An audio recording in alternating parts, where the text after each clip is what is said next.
salut les folles, c'est l'insolent. Ah, Jimmy. Regardons ensemble la réaction des supporters lyonnais, des fils d'Olas, au deuxième but parisien, celui qui va sceller définitivement la victoire. J'ai beaucoup aimé. Hey, c'est l'insolent.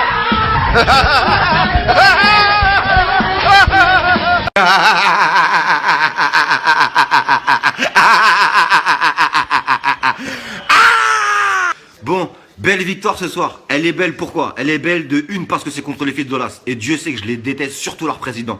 De deux, pourquoi elle est belle? Parce qu'ils ont ouvert le score très vite, très tôt dans la partie. Donc, ils étaient au max les Bobby. Hein, ils étaient au meilleur de eux-mêmes. Mais je vous remets dans le contexte. T'imagines, tu ouvres le score au parc contre le PSG. 7 minutes après le coup de sifflet de l'arbitre. Mais t'es à fond, t'es à fond. Mais imaginez, mettez-vous à leur place, tu vois, c'est comme le mec qui se prépare sa petite séance YouPorn, tu vois. Il a déjà préparé son sopalin dans sa main gauche, il a descendu son falzar, il a son braquemar dans la main droite, il a allumé le PC, la vidéo est en marche, les premières scènes, hop, montée de nouilles, hop, l'érection, hop, merde, merde, tu vois, la vidéo marche plus. La vidéo marche plus. Il peut pas continuer sa pignole. Tu comprends ce que je veux dire? Bon, la vidéo se remet en route. Il a de l'espoir. On peut tout... Boum. Là, c'est comme si ton père rentre dans la chambre et il te surprend avec la main gauche et le sopalin et ta main dans le falzar. Ta soirée est finie. Terminus. Tout le monde descend. Bon, pour le bilan du match, en quelques mots et en résumant rapidement, franchement, les 20-25 premières minutes, j'ai trouvé Paris plus ou moins fébrile. Voilà, je les ai pas trouvés dans leur match. J'ai trouvé qu'ils étaient rentrés difficilement dans le match. Ensuite, ils se sont mis dedans. Voilà, ils ont mis 2 buts tout de suite. Boum! Première mi-temps, ils ont calmé tout le monde. Hop, fini, fin du game. Ils ont rattaqué la deuxième mi-temps, mais je trouve qu'ils ont été trop dans la maîtrise en deuxième mi-temps. Ils ont laissé un petit peu plus le jeu à Lyon, même si honnêtement et en toute objectivité, à aucun moment en deuxième mi-temps, je me suis dit ils vont revenir au score. À aucun moment. Ils ont eu beaucoup de mal à rentrer dans les 18 mètres parisiens. Donc franchement, à aucun moment j'ai flippé. Mais je regrette une petite chose, c'est qu'à la sortie de Draxler, qui devait être blessé, je suppose, on n'est pas continué avec le plan de jeu qu'avait mis en place Emery au début du match. Je parle du schéma tactique avec un 10, même si Pastore est sorti plus tard. Moi j'aurais aimé qu'il fasse rentrer Lucas ou Ben Arfa sur le côté à la place de Draxler, au lieu de Matuidi au milieu de terrain. Franchement, je pense qu'il n'était pas nécessaire de faire rentrer Matuidi. On pouvait le faire souffler en plus, ça lui permettait de souffler un petit match.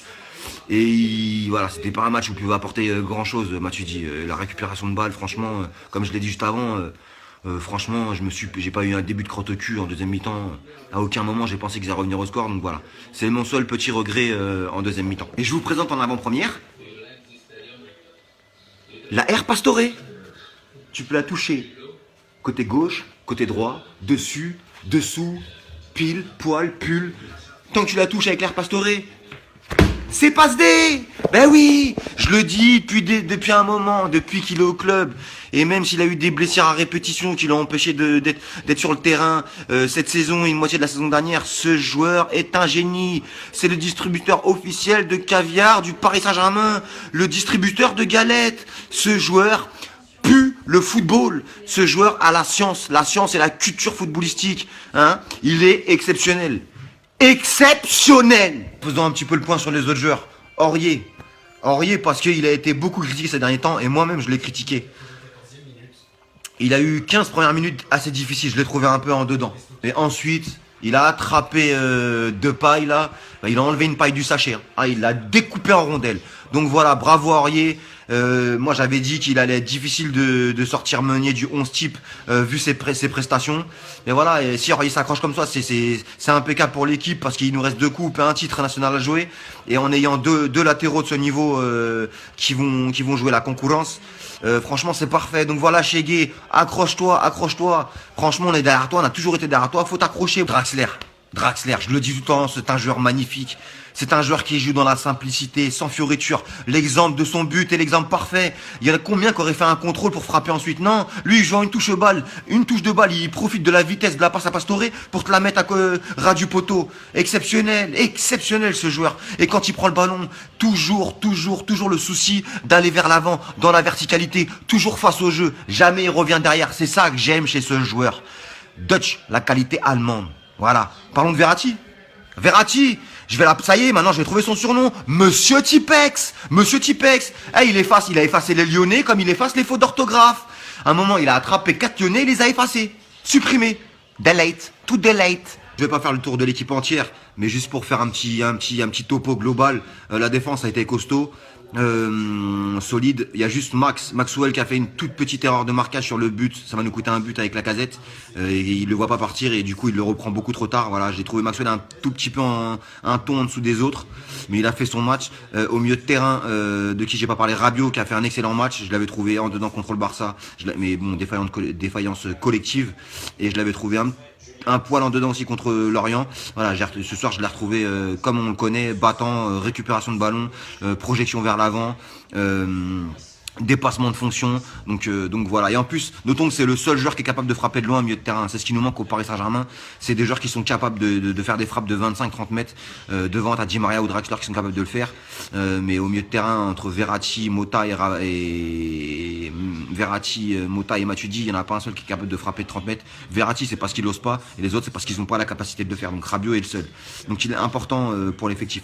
Cavani, je l'ai trouvé un poil moins déterminant et déterminé que d'habitude. Alors il n'a pas eu des ballons adéquats, mais voilà, ce soir je l'ai trouvé un tout petit peu en dedans, mais il a fait son match et je suis persuadé qu'au prochain match il va planter. Ah, et ça pique. Parlons maintenant des fils d'Olas, hein, parce qu'on m'avait envoyé plein de messages avant le match, les Lyonnais qui font fanfaronner, mais ouais, mais on vient de taper l'AS Roma, on vient de se qualifier, nanani, vous êtes fait taper par le Barça, mais on n'est pas à l'AS Roma, on n'est pas à l'AS Roma. Tu croyais quoi? Hein? Ils m'ont dit ouais nanani, Valbuena, il est de retour, il est en pleine forme, et Fekir, le Messi du Rhône, et la Cagette, et Tolisso, et ci et ça, qu'est quoi, où, quand, comment, où. Mais j'ai cherché Valbuena sur le terrain ce soir, c'est comme chercher une aiguille dans une botte de foin. Il était où? Vous m'avez dit quoi Valbuena? Valbuena de quoi? De où? Comment? À quelle heure? Dans combien de temps? Hein? Le Philippe Candeloro du carré vert, il nous a encore tenté le coup de la Farita ce soir. Il a fait 36 roulades, double loose piqué, salto arrière, plongeon de 30 mètres, piscine olympique.